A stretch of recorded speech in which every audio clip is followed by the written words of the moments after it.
Just ഞാനത് പറയുന്നത് മാത്രം. ഇത് ഈ സൈഡാണ്. ഓക്കെ, അപ്പോൾ ഈ സൈഡിൽ നിന്ന് ഏകദേശം ഒരു 1-1.5 വരുന്ന രീതിയിൽ നേരെ താഴേക്ക്, അതായത് നമ്മുടെ റിഗാള് ഇങ്ങനെ ആയിരിക്കും അല്ലേ, സ്ക്വയർ വരുന്നത്. അപ്പോൾ ഇതിൽ നിന്ന് മനസ്സിലാക്കേണ്ടതെന്ന് വെച്ചാൽ ഒരു 1-1.5 വരയ്ക്കകത്ത് വരുന്ന സംഭവം സ്ട്രെയിറ്റ് ലൈൻ തന്നെ ആയിരിക്കും.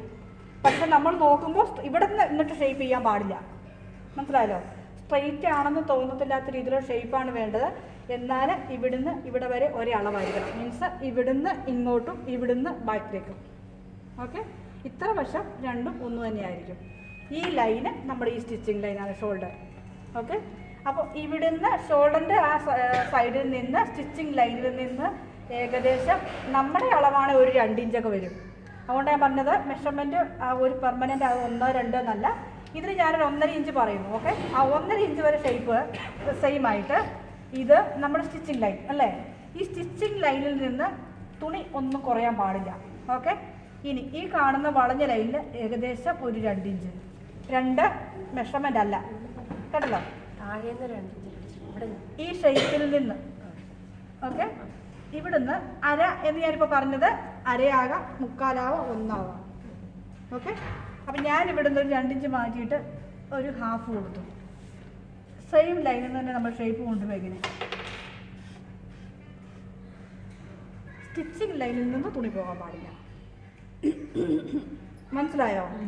അപ്പോൾ ഏതാണോ നമ്മൾ എടുക്കുന്ന ഫ്രണ്ട് പീസ് അത് ക്ലോസ് ആവാം, ക്ലോസ് അല്ലാത്തതാവാം, മീൻസ് ബ്ലൗസ് ആവാം, ടോപ്പ് ആവാം, കുർത്ത ആവാം, ഏത് ഡ്രസ്സായാലും അതിൻ്റെ ഫ്രണ്ട് പീസിൻ്റെ ആ സ്ലീവിൻ്റെ റിഗാളിൻ്റെ സൈഡിൽ ഇതേപോലൊരു ഷേപ്പ് കൂടെ കൊടുക്കണം, എന്നാലേ ഫ്രണ്ട് പീസ് ആവും. മനസ്സിലായല്ലോ? ഏതാണോ ഫ്രണ്ട് അതിൽ ഇത് കൊടുക്കുക, ഇത് കൊടുക്കുമ്പോൾ ആ പീസ് ഫ്രണ്ട് പീസ് ആവും. വേണമെങ്കിൽ ബാക്കിലേക്ക് ഓപ്പൺ ആണെങ്കിൽ ക്ലോസ്ഡ് പീസ് കൊടുക്കണം, ഫ്രണ്ടിലേക്കാണ് ഓപ്പൺ എങ്കിൽ ഫ്രണ്ടിലത്തെ പീസ് ഇത് കൊടുക്കുക. മനസ്സിലായല്ലോ? അപ്പോൾ ആളിൻ്റെ ഷേപ്പ് വരച്ചു. മുകളിൽ നിന്ന് ഏകദേശം 1.5 പെർമനൻ്റ് അല്ല, അത് മാറാം. ഇത് സ്റ്റിച്ചിങ് ലൈനാണ്. തയ്യൽ തുമ്പിൻ്റെ സൈഡിൽ നിന്നല്ല നമ്മൾ എടുക്കുന്നത്, സ്റ്റിച്ചിങ് ലൈനിൽ നിന്നാണ്. ഇവിടുന്ന് നമ്മൾ കൊടുത്തിരിക്കുന്ന ഷേപ്പ് റിഗാളിൻ്റെ ഷേപ്പിലേക്ക് ഇവിടുന്ന് ഇങ്ങോട്ടൊരു 2-2.5 മാർക്ക് ചെയ്തു. ആ മാർക്കിലേക്ക്, ഇതാണ് നമ്മുടെ റിഗാള്, ഇവിടുന്ന് താഴേക്ക് 1/2, 1/4, 1. മനസ്സിലായല്ലോ? അങ്ങനെ ഒരു മെഷർമെൻ്റ് ആയിരിക്കും. സെയിം ലൈനിൽ തന്നെ ഇതിങ്ങനെ നമ്മൾ ഇവിടെ വരെ ഷേപ്പ് ചെയ്തു. ഓക്കെ, അതെ അതെ അതെ, ഞാൻ കാണിക്കാം കട്ട് ചെയ്യുന്നത്.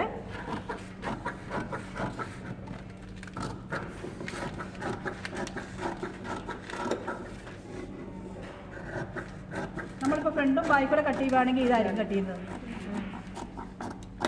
ഓക്കെ, ഇത് രണ്ടും ഫ്രണ്ടാണ്, അപ്പോൾ അത് രണ്ടും കൂടെ ഒരുമിച്ച് നമ്മൾ കട്ട് ചെയ്യും.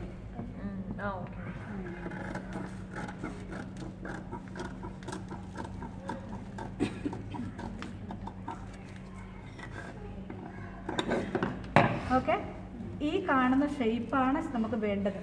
അത്രേ ഉള്ളൂ മീനിങ്, അല്ലാതെ സംഭവമില്ല. ആ കാണുന്ന ഷേപ്പിലുള്ള സംഭവമായിരിക്കും നമുക്ക് വേണ്ടത്. ആ ഷേപ്പ് ആക്കാൻ വേണ്ടി നിങ്ങൾക്ക് 1/2 ആണെങ്കിൽ 1/2, 1/4 ആണെങ്കിൽ 1/4, 1 ആണെങ്കിൽ 1, അതാക്കാം.